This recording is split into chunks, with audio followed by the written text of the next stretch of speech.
তাদেরকে আওতায় আনি বিচারের মুখোমুখি করেন। আর আমার জেলা প্রশাসনের জন্য হচ্ছে কয়েকটা কথা ছিল। এই কথাগুলো হচ্ছে আমার অনেকটা অনুযোগ, অভিযোগ না।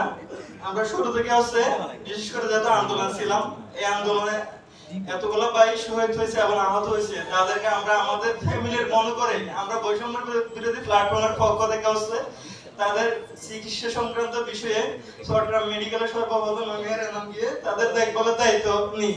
তো আমাদের মাধ্যমে হচ্ছে চট্টগ্রাম জেলার বিভিন্ন মানুষ, বিভিন্ন মানুষ নিজ উদ্যোগে হচ্ছে বিভিন্নভাবে আর্থিকভাবে সহায়তা করে, যার কারণে হচ্ছে চট্টগ্রাম মেডিকেলের যতগুলো আহত রোগী ছিল ওখানে আমরা সবাইকে মোটামুটি যতটুকু পারি আমাদের পক্ষ থেকে ডাক্তারদের মাধ্যমে হোক আর্থিকভাবে হোক আমরা মোটামুটি সহযোগিতা করছিলাম। কিন্তু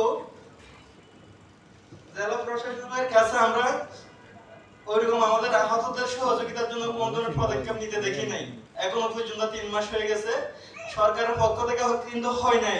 জেলা প্রশাসন চাইলে অনেক কিছু করতে পারে, জেলা প্রশাসন হচ্ছে একটা জেলার মধ্যমণি, কিন্তু এই ক্ষেত্রে জেলা প্রশাসনের কাছে আমরা যারা একেবারে সিভিয়ার আহত, আমাদের কাছে প্রতিদিন 50 জন রোগীর কল আসে। চট্টগ্রাম জেলার মধ্যে হচ্ছে প্রায় 1000 প্লাস রোগী হচ্ছে আহত, তাদেরকে আমরা এখনো ভালো করে ভেরিফাই করতে পারিনি। আমরা জেলা প্রশাসনকে বলছিলাম যে আপনারা উপজেলা পর্যায়ে নির্দেশনা দেওয়ার মাধ্যমে তাদেরকে আমাদের লিস্টের আওতায় নিয়ে আসেন, কিন্তু ওনারা এটা করতে ব্যর্থ হয়েছে, যার কারণে হচ্ছে 923 জন আমাদের মধ্যে এখনো মাত্র 412 জন মতো আমাদের লিস্টেড আহত, বাকিরা হচ্ছে এখনো লিস্টের বাইরে।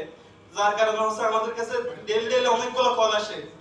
অনেকে আসে হচ্ছে যে মানে মানে ওষুধ কিনতে পারতেছে না, অনেকে আসে হচ্ছে যে মানে তার এমন অবস্থা এটা কাকে গিয়ে বলতে পারতেছে না। তো আমরা জেলা প্রশাসনকে হচ্ছে কতগুলো আহতদের লিস্ট দিয়েছিলাম।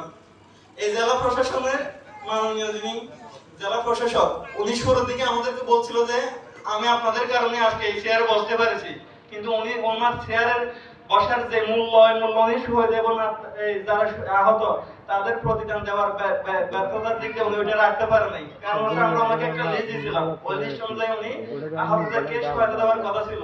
আজকে যদি ওনাদেরকে কমপক্ষে ন্যূনতম একটা সহায়তা দেওয়া হতো, তাহলে আজকে আমাদের আহত ভাইদের নিয়ে যে অভিযোগ বিভিন্ন জায়গায় আমরা দেখতে পাই এগুলো থাকতো না। জেলা প্রশাসনের অনেক কিছু করার থাকে, কিন্তু জেলা প্রশাসন ওটা করতে ব্যর্থ হয়েছে। এমনকি আমাদের নজন হচ্ছে শহীদ ফ্যামিলি, শুরুর দিকে 2-3 জন শহীদ ফ্যামিলির কাছে আগের জেলা প্রশাসন যেভাবে গেছিল নতুন জেলা প্রশাসন ওইভাবে গেছে, কিন্তু আমাদের এমন কতগুলো শহীদ ফ্যামিলি এখনো আছে যার হচ্ছে ছোট ছোট 3টা বাচ্চা আছে, কিন্তু মহিলা মানুষ, ও কোথায় যাবে কিভাবে খাবে নিজেও জানে না। আরেকজন এরকম আছে ঢাকায় থাকতো, এখনো চলে আসছে, কিন্তু আমরা বারবার বলা সত্ত্বেও তাদের না উপজেলা প্রশাসন না জেলা প্রশাসন থেকে তাদের পক্ষে গিয়ে মানে তাদের খোঁজ খবর নেওয়ার জন্য এখন পর্যন্ত যায় নাই। যার কারণ হচ্ছে এই শহীদ ফ্যামিলি গুলো আসলে কি করবে বুঝতেছে না, তারা কার কাছে যাবে। তো একটা জেলার মধ্যমণি যিনি, তার কাছে যদি ওরা যদি কোনো ধরনের সহায়তা না পায় তাহলে তারা যাবে কোথায়? তো আমার হচ্ছে এই এই মানে